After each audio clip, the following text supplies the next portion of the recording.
네, 오늘은 저희들이 이 구약의 마지막 부분을 하고 그리고 신약으로도 넘어갑니다.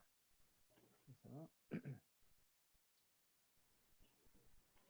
어, 이제 구약의 지금 이스라엘 백성들이 이제 가나안 땅에 들어와 그렇게 하고 나서 들어와서 이제 가나안 땅에서 삶이 시작되잖아요. 이제 그러고 나서 이제 우리가 그 부분 다 다루진 않고 이제 지금 구약의 거기까지 민수기까지 보고요.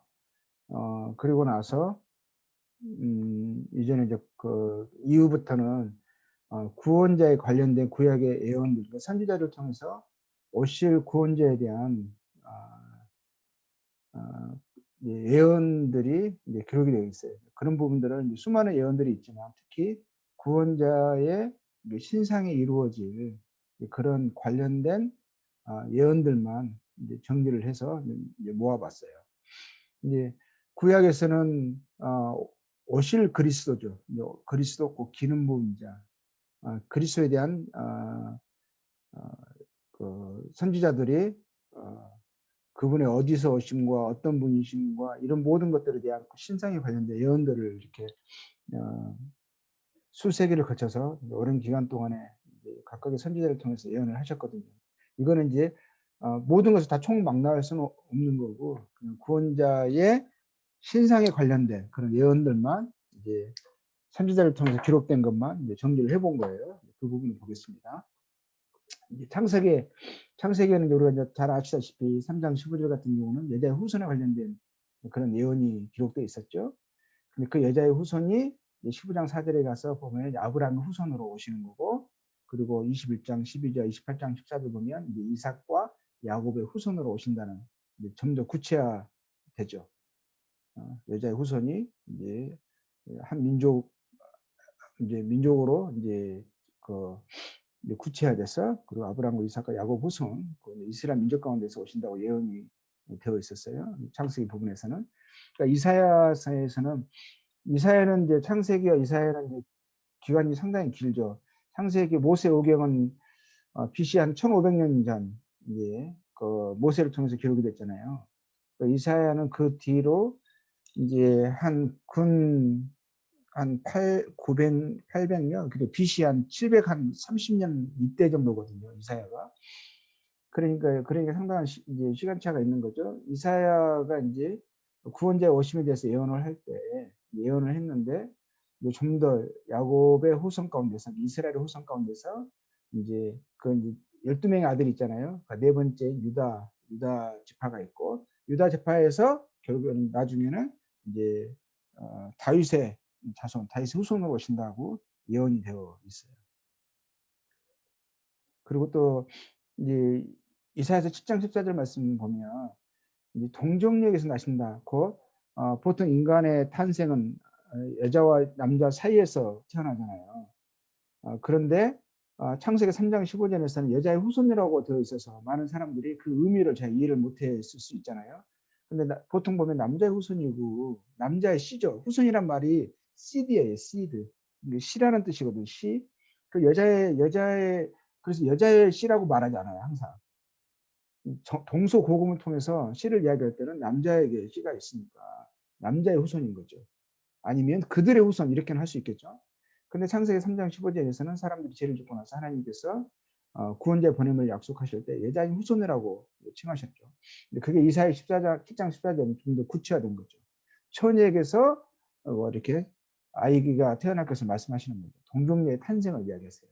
동정녀에게서 그러니까 남자와 상관없이 여자의 태 속에 구원자께서 잉태되시는 거죠. 그래서 동정녀에게서 나신다는 예언이 되어 있어요. 그럼 미가서에서도 보면 이제 어떻게 되어 있죠? 이제 구원자께서 이스라엘 그 가나안 땅, 이제 이스라엘의 이제 그 민족이 차지하고 있잖아요. 근데 이스라엘의 나라 그 땅에서 뭐라고 하냐면 도시 이름까지 명명되어 있어요. 베들레헴 도시에서 태어나실 것이 미가서에 예언이 되어 있죠. 미가서는 이제 이사야와 그 거의 동시대 인물이거든요. 이제 그런데 그러니까 BC 한 700년 전에 이미 그때도 베들레헴이라는 도시가 똑같은 이름으로 있었죠. 지금도 베들레헴이라고 해요. 그렇죠? 예루살렘 밑에 있는 도시죠. 근데 미가 선지자는 뭐라고 했냐면 그 구원자께서 이스라엘의 도시 베들레헴이라는 도시에서 태어날 것이다. 이렇게 예언을 하신 거죠. 그리고 호세아서에서는 뭐라고 되냐면 이런 예언이 있는 거예요. 구원자가 어떤 이유로 인해서 어렸을 때에 애굽으로 가는 거죠. 애굽으로 이제 가게 돼서 애굽에 있을 때에 이집트에 있을 때에 이제 하나님께서 그를 다시 이스라엘 땅으로 부르시는 그런 내용이 나와요. 그 아들을 부르시는 내용이 나오거든요. 이스라엘을 부르시는 거에 나오는데 그게 이제 호세아서의 예언이 되어 있어요. 이 모든 예언들이 이건 구원자의 신상에 직접적으로 일어나는 거잖아요. 이 외에도 수많은 예언들이 있죠. 제가 아까도 말씀드렸다시피 이것은 구원자의 신상에 일어날 그 예언들만 모아놓은 거라고 했어요. 근데 이제 여기에서도 보면은 이 모든 예언들이 다 하나님께서 이런 모든 예언들이 누군가에게 그대로 성취가 되어진 것을 보면 그가 곧 하나님께서 보내신다고 약속하신 바로 그 구원자이다라는 것을 알라, 그를 받아들여라, 믿어라, 영접해라 이런 의미잖아요. 그러니까는 여기서 하나라도 이게 일치되지 않으면 그는 하나님께서 보내시겠다고 약속하신 구원자가 아니라는 것을 사람들이 알 수 있는 거죠. 이걸 증거로 주신 거예요. 그 하나님께서 보내신 구원자가 누구신가, 그분이 어떤 분이신가, 그분이신가 아닌가를 알 수 있는 하나님께서 이제 보여주신 가장 강력한 증거 중에 하나가 구약의 예언들이고 그 예언들이 이제 하나님이 정하신 때 어떠한 인물에게 성취되어지는 것을 봤을 때 그분이 바로 이 모든 예언이 성취되는 것을 통해서 알 수 있는 것은 하나님께서 구약의 선지자들을 통해서 오랜 세월을 통해서 선지자를 통해서 약속하신 그 바로 그 구원자이시구나라는 것을 알게 하신 거예요. 그리고 이제 또 말라기는 구약 성경의 제일 마지막 책이잖아요. 지금으로부터 이제 한 2,400년 전에 BC 이제 400년에 이제 살았던 인물이죠. 선지자죠. 근데 말라기 선지자는 뭐라고 말했냐면 그 구원자가 오시기 전에 그리스도께서 오시기 전에 뭐냐면 하나님께서 이제 선지자를 보내시겠다고 말씀하시는 거예요. 한 선지자를 특별한 선지자가 오셔서 그 선지자가 바로 구원자 바로 앞에 와서 사람들의 마음을 준비시키고 이제는 하나님께서 보내신 그 구원자가 오셨다. 그분을 맞을 준비를 해라. 라고 하면서 사람들의 마음을 준비시키는 마지막으로 구약의 선지자를 보내시겠다고 이제 말라기 선지자는 또 예언을 하고 있어요. 말라기뿐만 아니라 이사야도 선지자도 이 구원자 오시기 바로 전에 구원자의 오심을 예비한 선지자의 오심에 대해서 예언을 했었죠.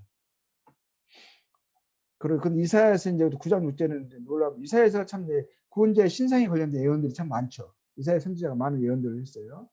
근데 구원자의 오심에 대해서 이제 말을 하는데 너무 놀라운 말을 하는 거예요. 어떤 말이냐면 이 말씀 보면 하나님께서 사람의 아들로 임하신다. 사람으로 오신다. 오실 구원자가 사람으로 오시는데 사람으로 임하시는 구원자이신데 그 구원자가 누구시냐? 라는 것을 이사야 이 9장 6절에 말하고 있는 거예요. 그분이 누구냐면 하나님이 사람으로 오시는 거다. 사람의 구원자로 오시는 거다. 이게 예언이 되어 있어요. 보세요. 9장 6절에 이사야 9장 6절에 이렇게 되어 있죠. 이런 한 아기가 우리에게 낳고 한 아기를 보내신다는 거잖아요. 아기로 오신다는 것은 사람으로 오신다는 거죠. 사람과 똑같은 이제 탄생을 하는 거죠. 아기로부터 오시는 거예요. 아기가 우리에게 낳고 한 아들을 우리에게 주신 바 아들이죠. 우리를 주신 바 되었는데 구원자에 관련된 예언인 거죠. 그 어깨에는 정사를 맺고 그 모든 권세를 가지고 있다 이거예요. 그 이름은 기묘자라. 너무 놀라우신 분이라 이거죠. 모사라. 그 다음에 뭐라고 되어 있죠? 전능하신 하나님이라. 아기로 오시는데 그 아기를 뭐라 하시는 거예요? 전능하신 하나님이라 하는 거예요. 그러니까 하나님이 사람의 구원자로 오시는데 사람의 태 속에서부터 발견돼서 결국은 아기로 사람의 구원자가 되시기 위해서 창조주신 하나님께서 피조물로 그것도 인간의 모든 어떤 생물 중에서 피조물 중에서요. 이제 생명을 갖고 있는 존재 중에서 특히 이제 지상에 사는 지상의 육지의 어떤 동물 중에서요. 사람의 아기처럼 유약한 존재는 없죠. 그렇죠? 다른 동물들은 아이들 곧 태어나면 막 움직이잖아요. 자기 개발을 걸을 수도 있고, 그 엄마 젖을 자기가 와서 빨기도 하고 이러죠. 근데 사람만큼 유약한 존재가 없거든요. 근데 전능하신 하나님이 아기로 오신다는 거예요. 영존하신 아버지도 하나님 아버지를, 그러니까 그, 그 아버지의 권위를 이야기하는 거죠. 모든 것에 모태, 이게 뭐죠? 기원자, 이거 이야기하는 거죠. 그러니까 이건 이제 하나님의 의미를 이야기하는 거죠. 영존하시는 아버지, 영원하신 하나님을 이야기하는 거예요. 평강의 왕이라. 평강의 왕이라 그런 거. 평강의 왕이라는 것은 이제 하나님 나라의 왕을 이야기하는 거죠.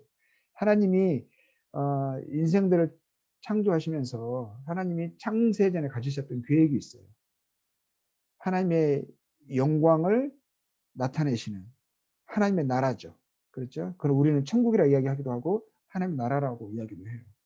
근데 거기 하나님 나라에는 주권자가 있는 거죠. 왕이 있는 거죠. 그 왕이시라는 거예요. 근데 이사야서가 이제 9장 6절 이렇게 말하고 있는 거죠. 놀라운 말인 거죠. 놀라운 예언이죠. 구원자를 예언하시는데 구원자가 뭐죠?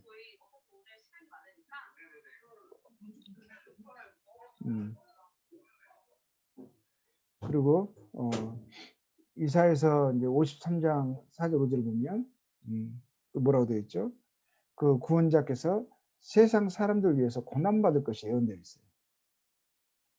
세상 사람들 위해 고난받는 이 예언을 한번 볼까요?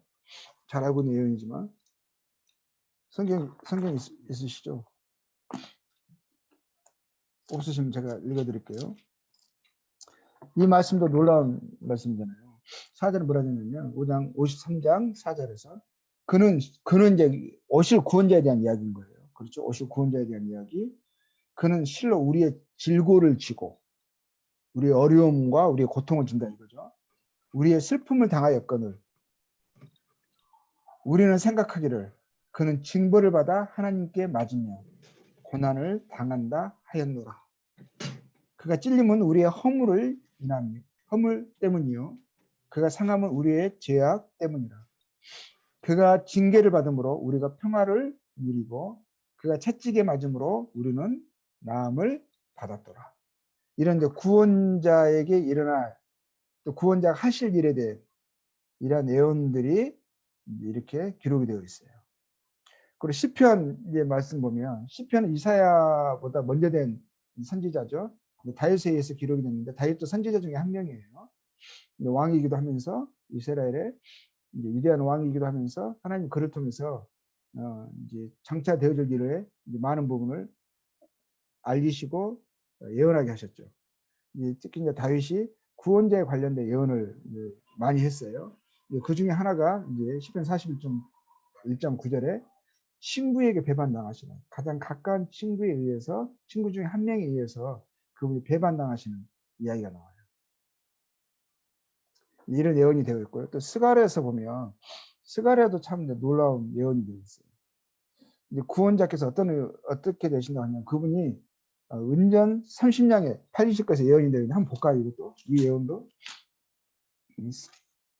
스가랴 말라기 바로 앞에 있어요. 구약 성경에 말라기 바로 앞에 있는데 1장이 아니라 11장이에요. 저 잘못 적었어요.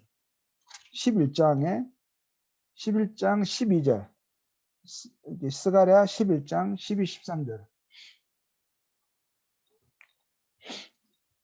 1323페이지 구약에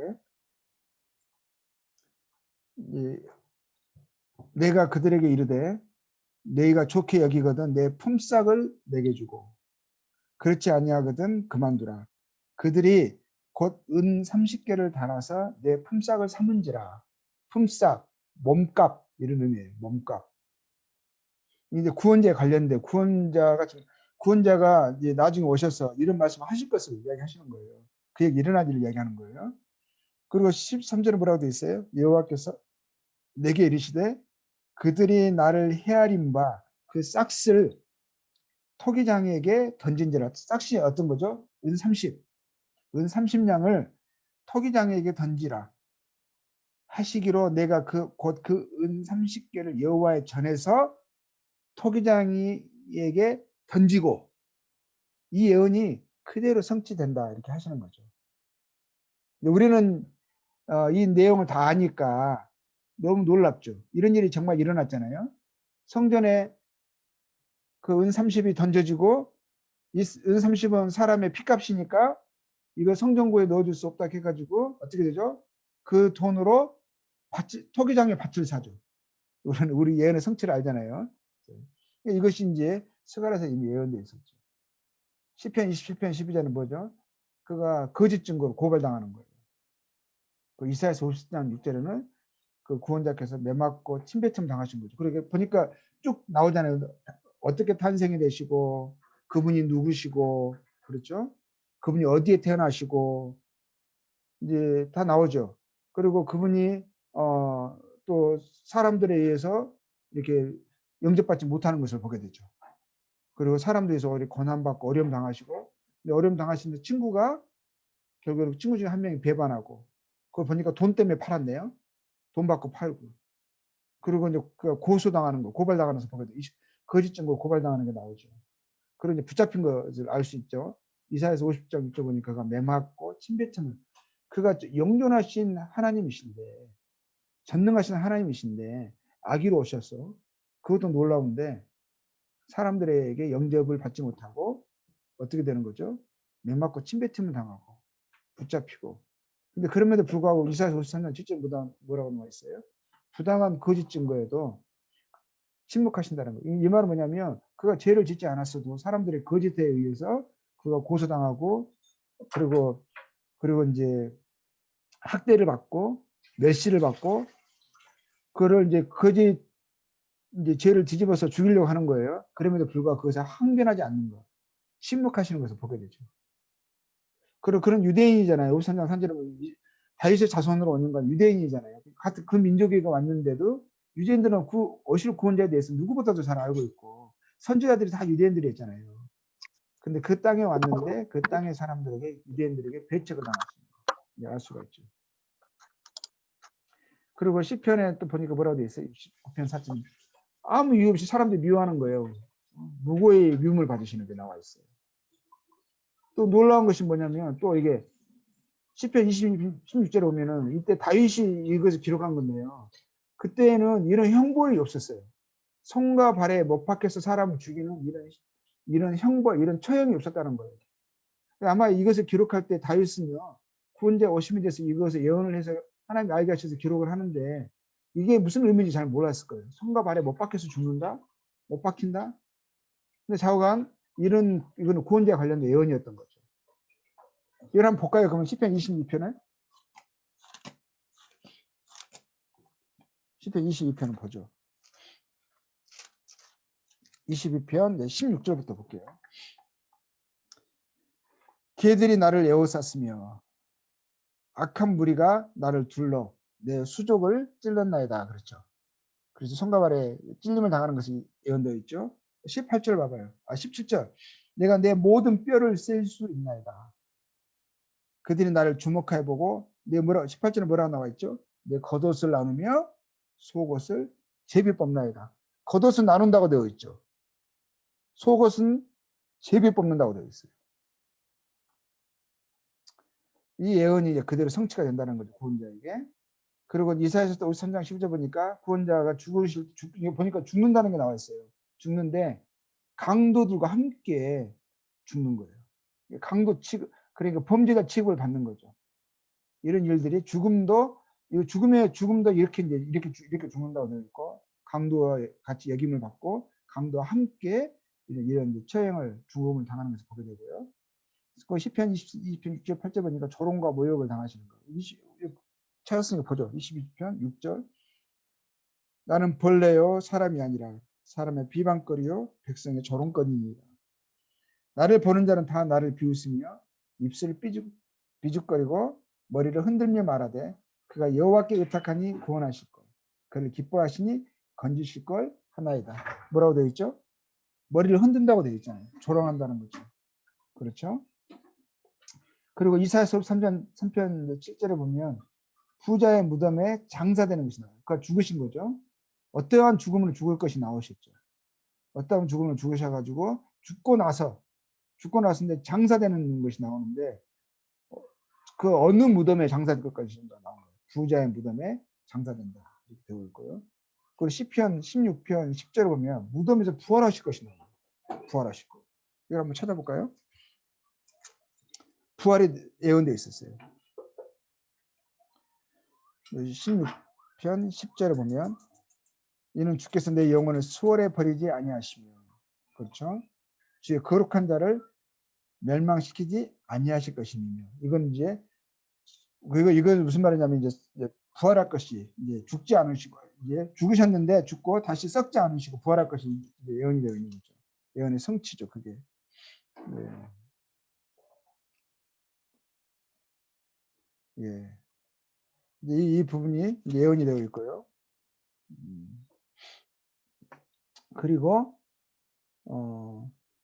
68편 18절에는 하늘을 올리시는 것이 승천 예언이 되어 있어요. 이것도 한번 볼까요? 68편 18절.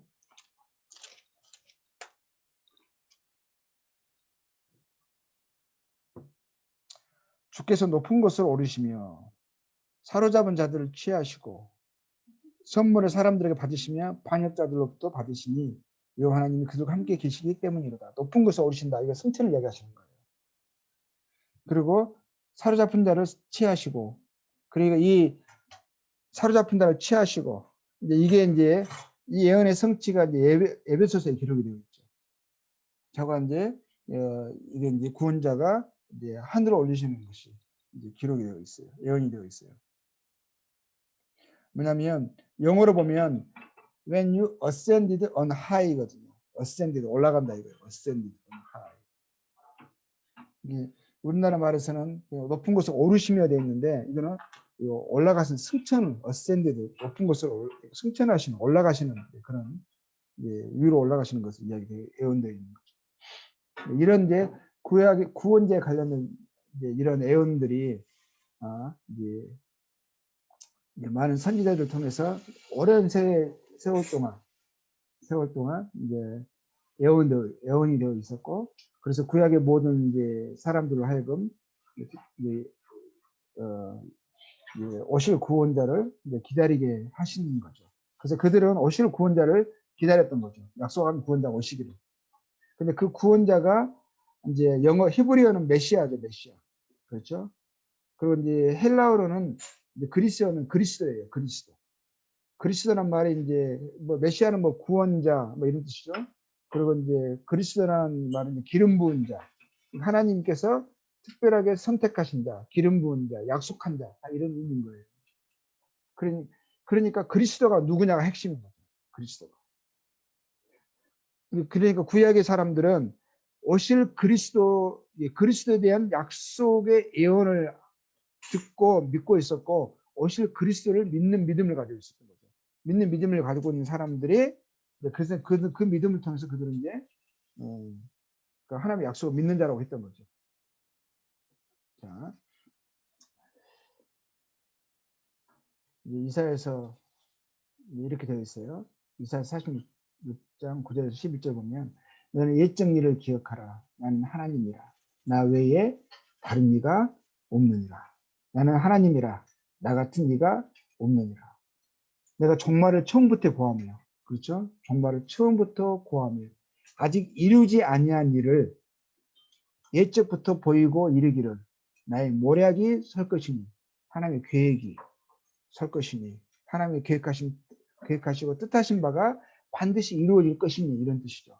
하나님이 약속하시고 그 예언하시고 예언된 것을 반드시 이루고 성취하시는 하나님이시다. 이것을 통해서 하나님의 진실성, 성실하심, 하나님의 미쁘심, 이것을 증거하시는 거죠. 내가 나의 모든 기뻐하는 것을 이루리라 하니라. 뭐죠? 내가 말하였은즉 정령 이룰 것이요, 경영하였은즉 정령 행하리라. 구약의 모든 핵심들이 정리하라면 다 이건 거예요. 하나님은 신실하신 분이시다.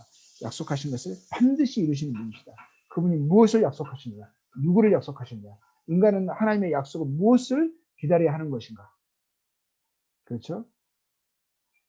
지금까지 이제 구약에 우리가 지금까지 많은 시간을 물론 저희들이 요약해서 그렇게 전체를 훑어보지는 못했지만 그리고 중요한 사건들을 많이 다루었어요.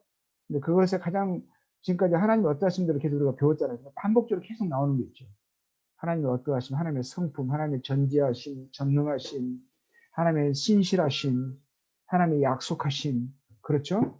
그리고 그 약속하신 것을 반드시 이루시는 그 하나님의 공의로우심, 하나님의 사랑, 하나님의 은혜, 하나님 어떠하신 대로 나타내신 거죠. 그리고 함께 하나님께서 인생을 불쌍히 여기셔서 인생들을 죄와 영원한 형벌에서부터 구원하시기 위해서 하나님께서 인생을 구원하시기 위해서 어떤 것을 계획하셨고 그렇게 그 계획하신 것을 이루시기 위해서 무엇을 약속하셨는가 그거잖아요.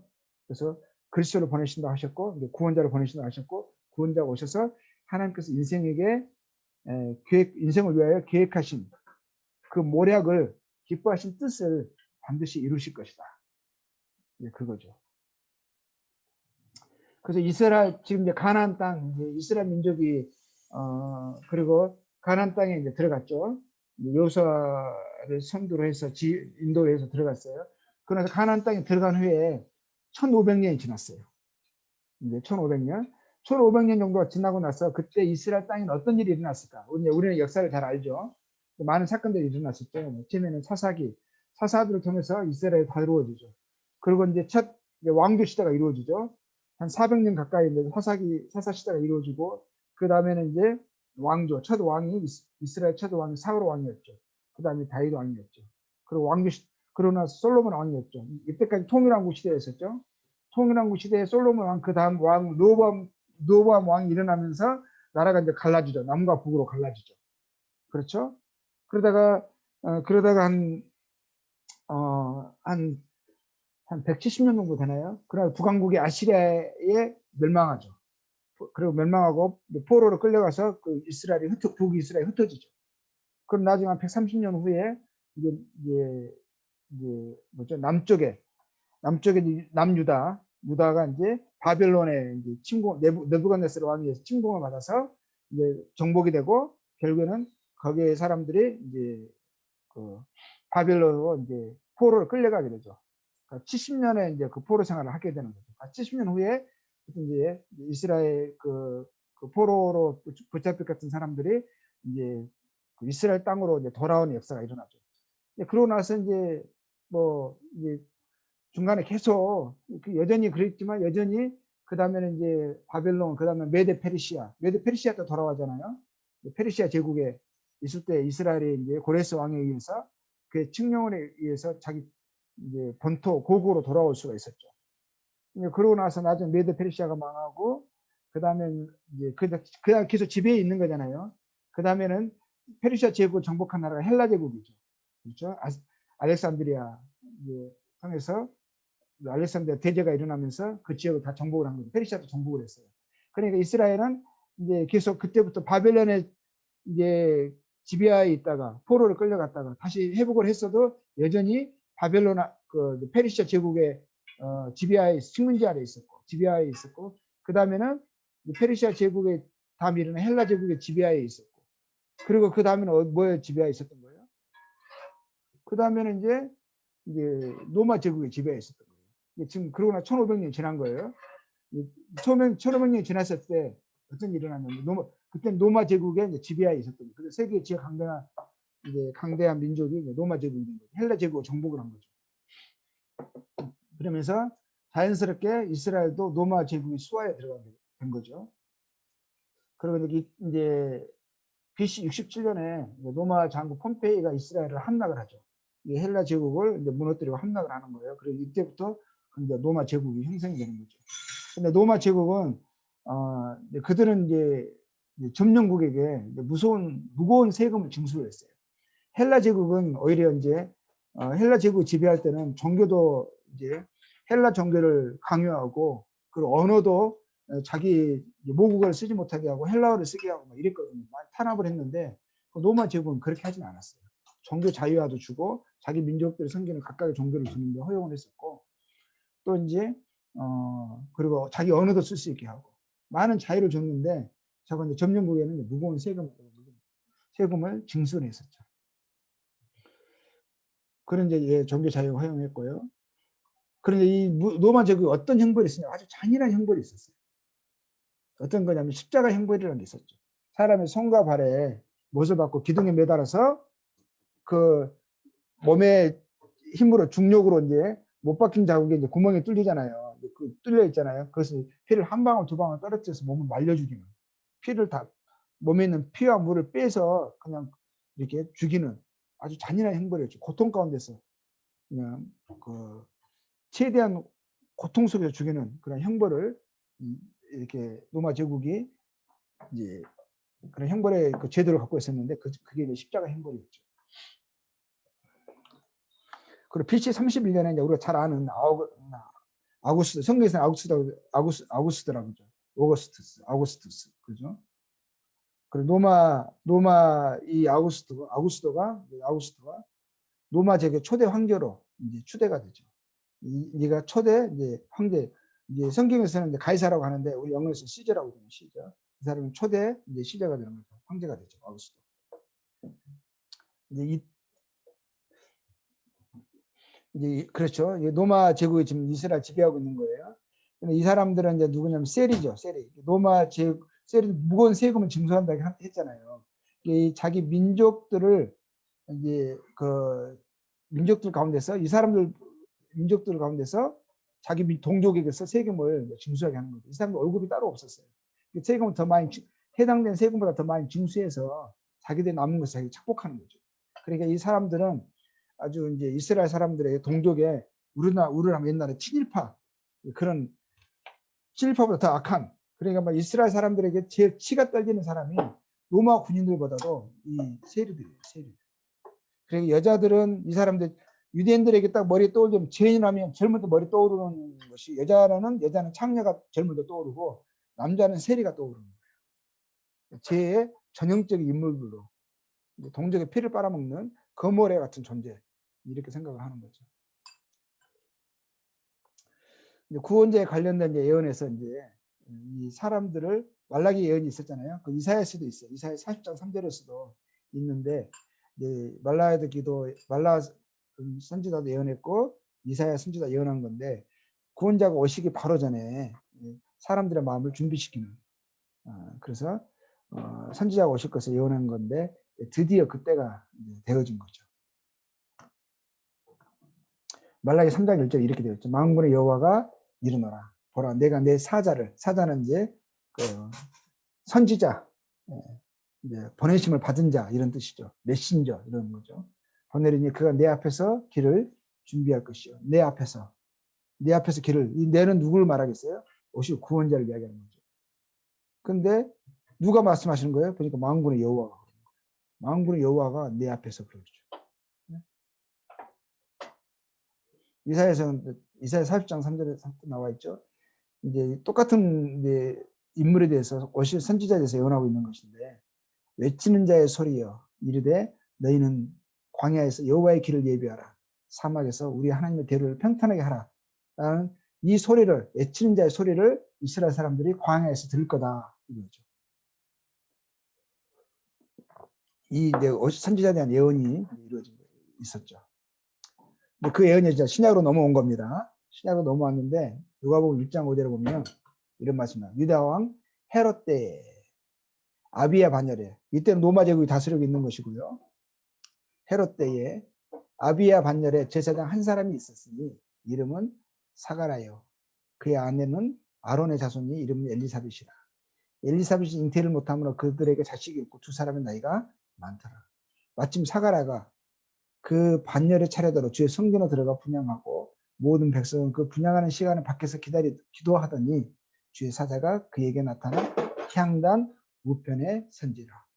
사가랴가 보고 놀라며 무서워하니 천사가 그에게 이르되 사가랴야 무서워하지 말라. 너희 간구함이 들린지라.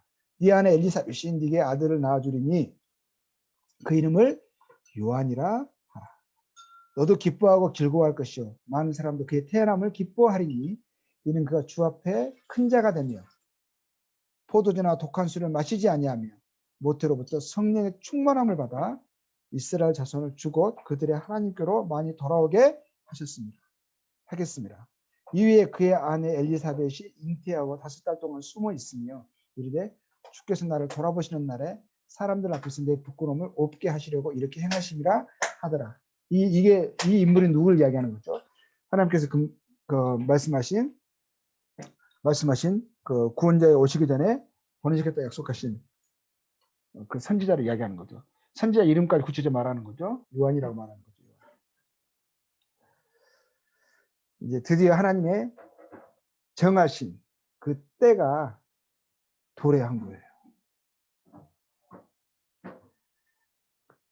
에덴 동산에서부터 인간이 아담과 하와가 첫 죄를 범하고 나서 아직 그들이 에덴 동산에 있을 때 하나님께서 그들에게 죄를 범하고 난 그들에게 약속하신 그때부터 그 이후로 이때까지 하나님께서 수많은 선지자들을 통해서 오실 그분에 대해서 약속하셨어요. 드디어 그분이 오신 거예요. 그분의 오심이 가까운 거죠. 그지만 오실 때를 예비하는 이제 그 전에 마지막 선지자가 이제 그 예언이 성취되는 것을 성취를 알려주는 거죠. 이제 예 그렇죠. 이제 이걸 여기까지 지금 이야기하는 거죠. 그리고 뭐라 되어 있죠? 6째 달에 천사 가브리엘이 하나님을 보내신 바다. 6째 달이라는 것은 지금 이제 누가 요한이 선지자 요한이 지금 잉태되고 나서 6달 때에 천사 가브리엘이 하나님 보내시는 바다 갈릴리 나사렛이라는 동네에 와서 다윗의 자손 요셉이라는 사람과 약혼한 처녀에게 이르니 그 처녀의 이름은 마리아라. 그에게 들어가 이르되 은혜를 받은 자의 평안할지어다. 주께서 너와 함께 하시도다 하니 처녀가 그 말을 듣고 놀라 이런 인사가 어찌함인가 생각하며 천사가 이르되 마리아여 무서워하지 말라 너희가 하나님께 은혜를 입었느니라. 이때는 특히 이스라엘이잖아요. 하나님을 경외하는 사람들은 특히 그들은 이제 이미 정혼한 사이를 할지라도 이제 성관계를 하지 않죠. 육체 관계를 맺지 않죠. 왜냐하면 그거는 부부에만 허락된 것입니다. 부부가 되기 전 결혼식 하기 전까지는 이들은 지금 이제 그런 이제 육체 관계를 하지 않기 때문에 마리아에게 뭐라고 되어 있어요? 정혼했지만 그는 남자를 모르는 사람인 거예요. 처녀인 거예요. 처녀. 경험을 하지 않은 거죠. 그래서 뭐라고 하냐면 그게 하나님 말씀하신 거. 보라 네가 잉태하여 아들을 낳으리니 그 이름을 예수라 하라. 그가 큰 자가 되고 지극히 높으신 이의 아들이라. 지극히 높으신 이가 누구겠어요? 하나님이죠. 하나님의 아들이라. 일컬어질 것이요.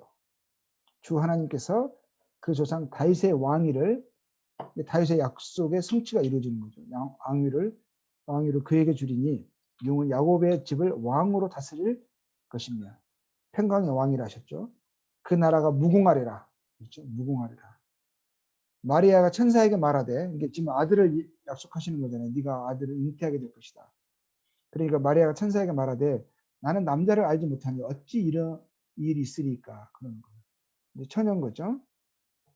천사가 대답하여 이르되 성령이 네게 임하고 지극히 높으신 이의 능력인데 너를 덮으시는데 하나님의 능력으로 천지 만물을 창조하신 하나님이 처녀의 태 속에 하나님께서 그 구원자의 태를 잉태하는 게 어렵겠어요? 하나님의 능력이 하신다는 거죠. 이러므로 나실 바, 네 태 속에 잉태되지고 너를 통해서 나실 바는 뭐라고 그러죠? 거룩한 이는 하나님의 아들이라는 거예요. 전능하신 하나님이라. 한 아기를 우리에게 주셨는데 뭐라고 되어 있죠? 그는 전능하신 하나님이라. 평강의 왕이라 하시죠. 그래서 하나님의 아들. 사람의 아들은 사람에게서 나죠. 사람에게서 낳기 때문에 사람의 아들이라고 그러죠. 사람의 아들이 사람인 거죠. 하나님의 아들은 하나님에서 나오신 거예요.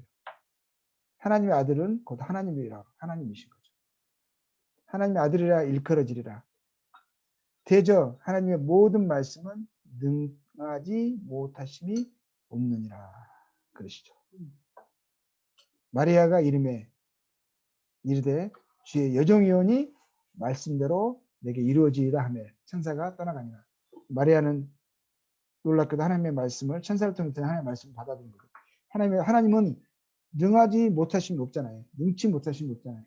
하나님이 약속하셨고 그 약속하신 것을 이루실 때고 그 이루실 때에 그 처녀에게서 잉태하겠다 하셨는데 그 처녀가 구약에 예언된 그 처녀에게서 아기가 그 처녀가 아기를 낳는다고 하셨는데 그 처녀가 자기로 간택된 것을 마리아는 이제 안 거죠. 그리고 말씀대로 이루어지기다. 이건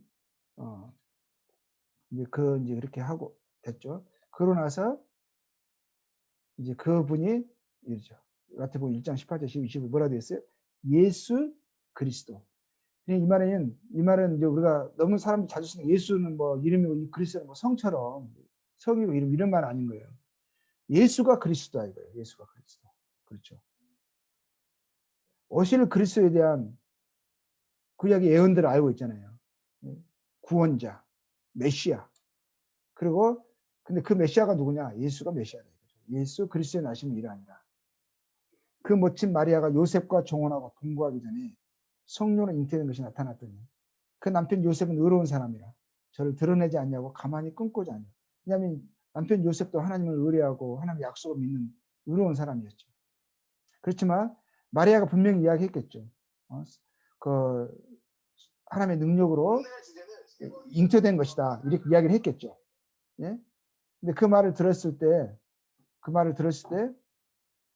요셉은 이제 마리아가 좀 믿어지지 않았을 것 같은 거예요.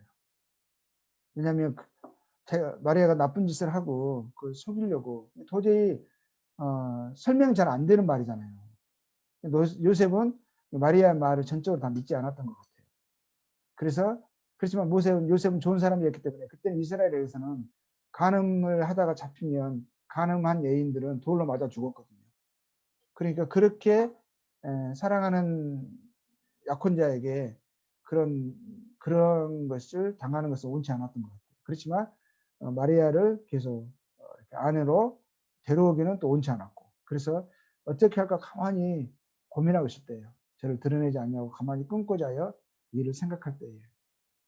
주의 사자가 현몽하여 가로되 다윗의 자손 요셉아 네 아내 마리아 데려오기를 무서워 말라. 저에게 잉태된 자는 성령으로 된 것이다. 그렇죠. 예. 그래서 주의 사자가 주의 천사가 그렇게 말하는 거죠. 마리아가 한 말은 거짓말이 아니었다. 그에게 잉태된 자는 정말 하나님께서 약속하신 구약에 보내시겠다고 선지자를 통해서 약속된 그 구원자가 마리아의 태 속에 잉태된 것이다. 그 말을 하는 거죠. 그래서 아들을 낳으리니 이름을 예수라 하라. 그가 자기 백성을 죄지에서 구원할 자이심이라 하니라. 이 예수라는 이름의 뜻이 이건 거죠. 죄에서 구원하는 구원자라는 뜻인 거죠. 그렇죠. 구원자.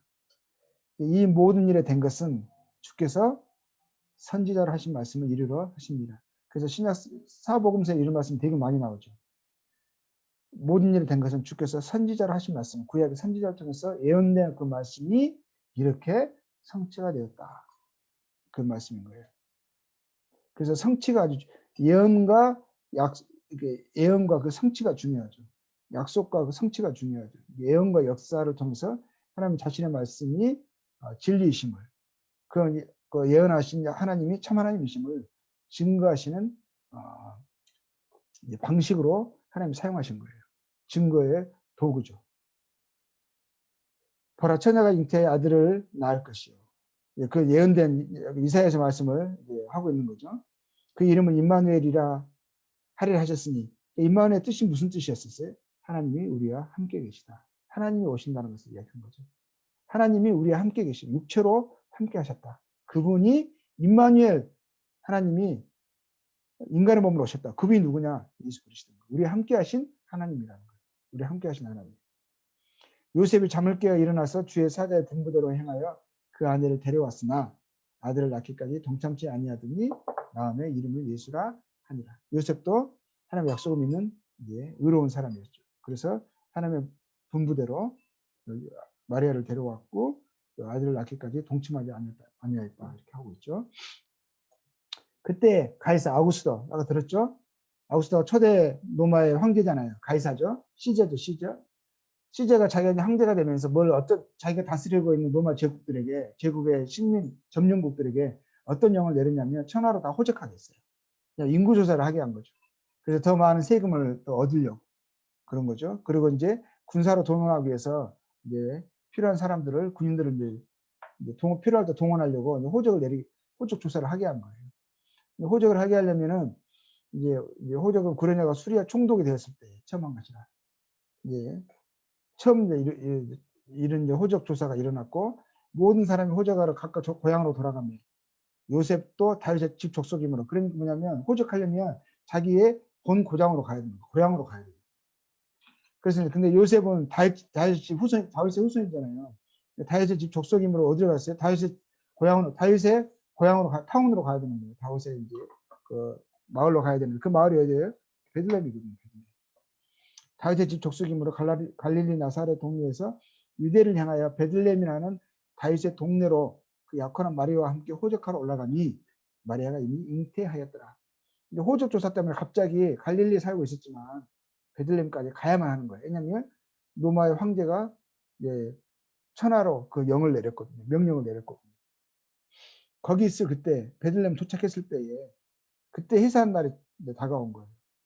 해산 날이 차서 첫 아들을 낳아 광보에 싸요. 구유에 누였으니 이는 여관에 있을 것이 없습니다. 광보에 싸요. 천으로 싸가지고 말 구유에 말이 먹는 말 먹이통에 구유에 넣은 거예요. 하나님이 보내시겠다 약속하신 구원자가 드디어 오셨어요. 그리스도가 드디어 오셨어요. 그분은 평강의 왕이라 하셨고 그리고 전능하신 하나님이라 하셨고 이제 그분이 가져올 영광과 그분이 가져올 승리를 구약에 많이 예언되어 있잖아요. 그 모든 사람들로 하여금 그분 오심을 기다리게 하셨고 사람들이 지금까지 몇천 년의 시간이 흘러가면서 그분의 오심을 학수고대 했던 거예요. 기다린 거예요. 드디어 그분이 오셨는데 그분이 뭐예요? 왕궁에 오신 것이 아니고 가장 부잣집에 오신 것도 아니고 사람이 사는 집에 여관방에 있을 곳이 없어가지고 말들이 있는 우리간에 헛간에 그것도 말되면 구이통에 태어나셔 거기에 누이신 거예요.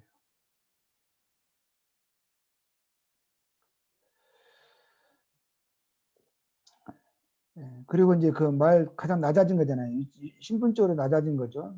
아주 어떻게 보면 지금 그랬잖아요. 나는 사람이요. 시편의 예언이 뭐라고 되어 있죠? 나는 사람이 아니라 벌레의 구더기라 그랬죠. 그렇게 사람들에게 취급을 받는다 했죠. 근데 그 땅 있잖아요. 그 땅, 유대 땅 그쪽이 거기가 세계에서 가장 지대가 낮은 곳인 거 알죠? 사해바다가 가장 낮은 곳이에요. 가장 지대가 낮은 곳. 해발 밑으로 내려가요. 해발 위도 아니고 해발 밑으로 내려가고 그러니까 바다의 수면보다 더 낮은 곳이에요. 자, 낮은 곳에 임하셨죠. 자, 이 모든 예언이 성취가 되죠. 이제 후손, 다윗의 후손, 동정에서 나시고 베들레헴에서 나셨고 하나님 사람 아들로 임하셨고 다 예언이 성취가 됐죠. 근데 이집트에서 다시 이스라엘을 부르심을 받는다. 어릴 때 이런 일이 일어나는 거잖아요. 무슨 이유로 인해서 애굽으로 피신을 가게 되고 후에 다시 이스라엘을 소환을 받으시면 부르심을 받는 것이 예언되어 있거든요. 이렇게 이제 태어나신 거죠. 그리고 이게 예루살렘 여기죠. 베들레헴 여기 가깝죠. 그리고 이제 여기 나사렛 갈릴리 나사렛이죠. 여기서부터 이제 오시는 거예요. 예. BC 이제 그 이름에서 세계가 갈라지죠. 이번에 오심으로 성경도 구약 성경과 신약 성경으로 갈라지고 그렇죠. 구약 성경, 신약 성경은 BC와 AD로 갈라지는 거예요. BC는 뭐죠? 우리가 서기 전 우리나라 말로는 뭐 기원전 그러죠. 서기죠. 기원전 기원이 뭐냐? 예수님 오심이 기원인 거예요. 기원전은 예수님 오시기 전 before Christ죠. 예수님 오시기 전. AD는 라틴어 아노 도미니 인더 이어 오브 아울 로드 주님의 때 또 다른 말로는 주님이 다스리신다 이런 거예요. 예수 그리스도 이유를 이야기하는 거예요. 우리 주님이라고 말하는 거예요. 이 서기를 쓰고 있으면 결국 뭘 인정하는 거예요? 예수 그리스도를 우리 주님을 인정하는 거예요. 그렇죠? 주님이 오시기 전, 주님이 오고 나서 이런 겁니다. 구약성경, 신약성경이 이렇게 갈라지죠. 신약성경에다 이제 그 신약성경에 들어가죠. 들어가면 지금 먼저 했던 1장 1절 뭐라 되어 있어요? 아브라함과 다윗의 자손 예수 그리스도의 세계라. 왜 아브라함과 다윗이 나올까요? 이스라엘 이건 이제 마태복음은 이제 유대인들에게 이제 주어 이제 쓴 건데 자관 뭐라 되냐면 가장 먼저 구약에서는 아브라함이 먼저 나오잖아요. 12장에 나왔잖아요. 창세기 12장에 아브라함 후손 가운데 오신다 하셨거든요. 그 다윗의 후손 이스라엘 사람들에게 있어서 가장 그들의 가장 대표적인 조상 중에 꼽으라고 한다면 그들 자랑하는 아브라함과 다윗이거든요. 그 최고의 조상이죠. 대표적인 거잖아요. 근데 이 두 조상의 후손으로 오신다 약속이 되어 있었거든요. 그러니까 아브라함 다윗 자손 예수를 세계라 이 말은 뭐냐면 하나님께서 약속하신 구원자가 오셨고 그분이 예수님이시다. 예수님이 그리스도이시다. 이거죠. 하나님이 약속하신 그리스도가 누구시냐? 그 그리스도가 오셨는데 그가 곧 예수다.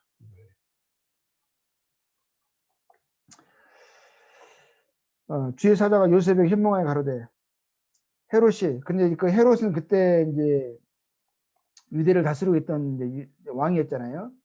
이제 왕이었는데 이제 헤롯 대왕이죠. 근데 이제 구원자 오실 구원자의 오심에 대한 이야기를 듣는 거 왕이 나셨다 이런 말을 들은 거예요. 그렇죠? 이제 모세 동방 박사가 동쪽에서 동방 박사들이 오잖아요.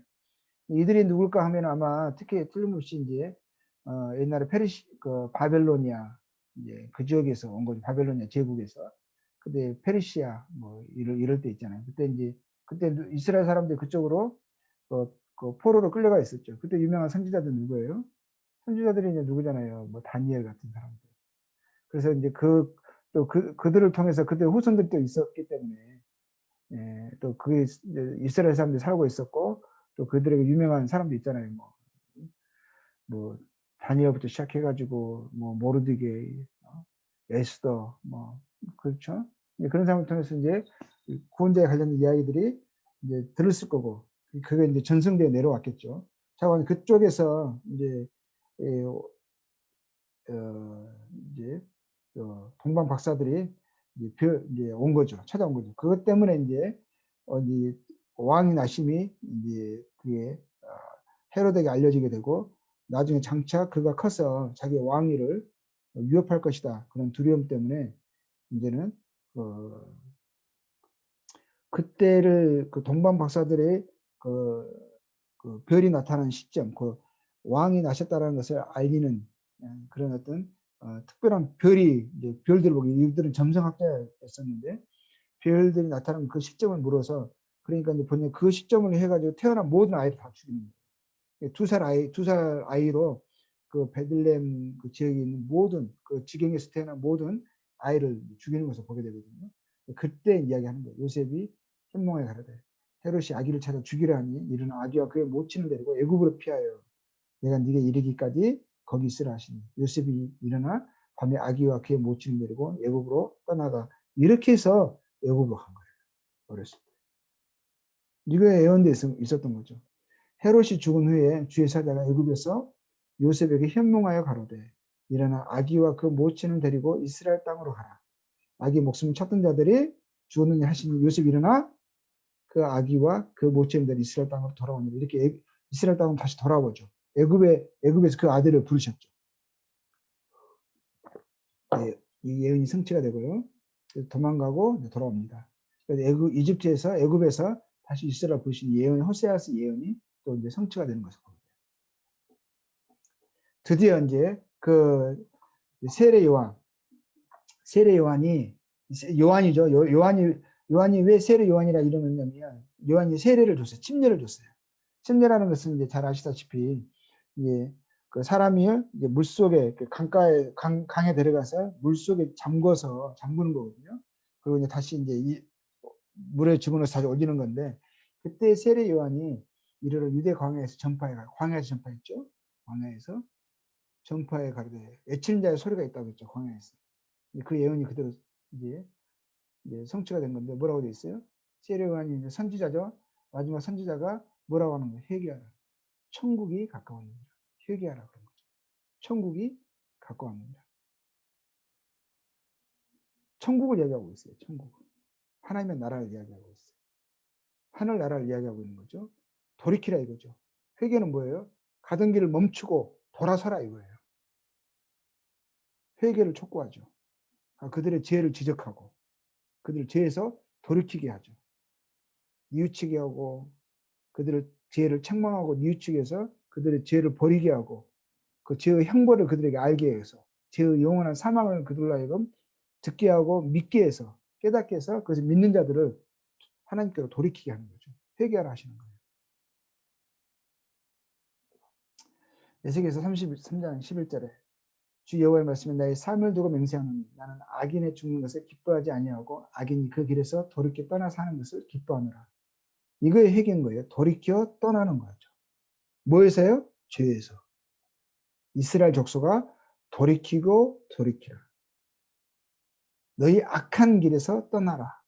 어찌 죽고자 하느냐 하셨다라. 하나님 회개를 말씀하시는 거예요. 악한 길에서 죄악된 삶에서 악한 행위에서 돌아서는 하는 거죠. 이게 회개예요. 회개. 회개된 자에게 천국이 가까운 거예요. 회개 없는 지금의 저는 이제 기독교의 가장 큰 문제는 뭐냐? 문제는 뭐냐? 회개 없는 복음을 전하는 거예요. 하나님을 알지 못하는 자들에게 평강하다 전하는 거예요. 이거는 구약의 선지자들에게 하나님이요. 그것을 전했던 선지자들을 거짓 선지자라고 했어요. 거짓 선지자들에게 너는 거짓 선지자들에게 그들의 죄를 심상히 여기게 만들고 그들을 악한 길에서 떠나지 못하게 만들고 그리고 악한 자들에게 여전히 평강하다, 안전하다고 말하는 그런 자들을 거짓 선지자라고 말했어요. 근데 하나님의 선지자는 뭐라요? 회개를 촉구하는 거죠. 악한 길에서 떠나라는 거예요. 그냥 입술로 동의만 말하는 것이 아니라 삶에서 돌이키라 이거예요. 그것이 악한 길임을 알고 하나님 그것을 너무너무 미워하시고 그것을 저주하시고 형벌하시는 죄와 결코 짝할 수 없으신 간과할 수 없으신 거룩한 하나님이시니까 그 죄를 버리고 돌아서라 이거죠. 이게 회개예요. 이사야서 55장 7절에 뭐라고 말씀하셨어요? 구약의 모든 가르침이 이거예요. 악인은 그의 길을 불의한 자는 그의 생각을 버리고 여호와께 돌아오라. 가치관을 바꿔야 되는 거예요. 여전히 육신의 생각, 세상의 가치관을 가지고 있으면서 하나님을 믿는다고 말하는 것은 그것은 거짓말이라는 거예요. 그건 여호와께 돌아온 게 아니라는 거예요. 회개한 자가 아니에요. 회개한다는 것은 뭐예요? 그 생각을 버리는 거예요. 그 생각이 잘못됐다는 것을 인정하고 그 생각이 결국 뭘 하게 돼요? 우리 삶을 행동을 만들잖아요. 우리 삶의 가치관을 형성을 하고 가치관대로 우리가 살아가잖아요. 그렇죠? 근데 그 생각이 하나님이 동의할 수 없는 생각인 거예요. 하나님이 악하다고 말하고 거짓이라 말하고 불의하다 말하는 거예요. 근데 여전히 그런 생각을 가지고 있고 거기를 살아가고 있으면서 하나님과 죄악을 하나님과 재물을 겸하여 섬길 수 있어요? 하나님 이런 자들을 회개했다라고 말씀하지 않으시는 거예요. 오히려 뭐라 말씀하시냐면 회개해라 하시는 거예요. 회개해라. 뭐라요? 회개하라. 돌이키라. 그리하면 긍휼히 여기신다는 거예요. 돌아오지 않는 자들에게 여전히 그 길을 걸어가고 있고 여전히 그 생각을 버리지 않고 있고 세상의 가치관대로 살아가고 있는데 하나님 그를 긍휼히 여기시겠어요? 회개 없는 자들에게는 천국이 가깝잖아요. 회개 없는 자들에게는 복음을 믿을 수가 없어요. 회개 없는 자들이 복음을 믿는다고 하는 것은 거짓말이에요. 그래서 먼저 회개가 강조되는 거예요. 구약은 가르치면 계속 그걸 이야기하잖아요. 회개를 촉구하고 있어요. 그리고 하나님이 무서우신 하나님을 경외하는 것을 이야기하고 경외하는 건 하나님 두려워하는 거잖아요. 하나님 경외를 이야기하고 있어요. 그래서 여호와를 경외하는 것이 지식의 지의 근본이다. 여호와를 경외하는 것이 인간의 도리다. 그러면서 계속 하나님의 두려우심들을 나타내시고 죄에 대해서 징벌을 말씀하시고 떠나라고 촉구하시고 이러시잖아요. 그리고 그러면서도 이제 드디어 하나님께서 구원자를 보내시겠다 약속하셨어요. 구원자가 드디어 오셨어요. 오시기 전에 구원자가 막바로 오시는 게 아니에요. 막바로 시작하시는 것이 아니죠. 마지막에 또 한 번 선지자를 또 보내시는 거예요. 선지자를 보내셔가지고 선지자가 또 하는 일이 뭐예요? 마지막까지 회개를 이야기하는 거예요. 마지막까지 회개를. 뭐 그들의 죄를 지적하고 그들의 하나님 향한 태도를 지적하고 불의한 생각을 지적하고 그리고 그것에 대해서 애통해하고 그래서 그것을 가슴을 치면서 죄를 뉘우치면서 하나님께 돌아오라고 말하는 거예요. 근데 지금의 복음은요. 복음 전하는 방법은 구원파의 복음처럼 우리 모임 안에서도 이런 복음이 전해지고 있는 게 영향을 받은 게 있어요. 그게 뭐예요? 회개 없는 복음을 전하는 거예요. 여전히 불의한 생각을 하고 있고 죄 가운데 살아가고 있는 사람들에게 회개가 마치 회개를 하지 않아도 하나님 은혜를 주시는 것처럼 긍휼히 여기시는 것처럼 생각을 바꾸지 않았는데 여전히 악한 생각으로 여전히 살아가고 있는데 그 생각을 문제라고 여기지도 않는데 그 길에서 돌이킬 마음도 없는데 하나님 너를 사랑하신다는 거예요. 하나님 너에게 천국을 예비하셨다는 거예요. 이 죄를 다 용서하신다는 거예요. 이 사람 지금 자기 하나님의 뜻을 받아들이지 않았다고요. 회개를 하나님의 거룩하심을 인정하지 않고 있다고요. 의에 줄이고 굶주린 자가 복이 있는 거예요. 애통해 하는 자가 복이 있는 거예요. 죄에 대해서 애통하지 않는데 자기 사고관이 세상의 사고관으로 가득 차 있고 그 사고관에 하나님과 정면으로 대치하려고 있는데 그 사고관을 여전히 문제라고 여기지 않는데 그 사람이 지옥은 가기 싫어. 그러니까는 이것만 믿으면 구원이래. 저는 그런 사람들이 회개 없는 신앙이 정말 구원받았을까? 사뭇 염려가 돼요. 의혹이 돼요. 근데 지금의 가장 현재 기독교에 복음을 안다고 하는 기독교 안에서도 문제가 되는 심각한 문제는 뭐냐면 회개 없는 복음이 증거되는 거예요. 회개 없는. 세례 요한이 마지막까지 뭐라고 했죠? 회개를 하나님 마지막까지 회개를 말씀합니다. 세례 요한이 그거 이야기하는 거예요.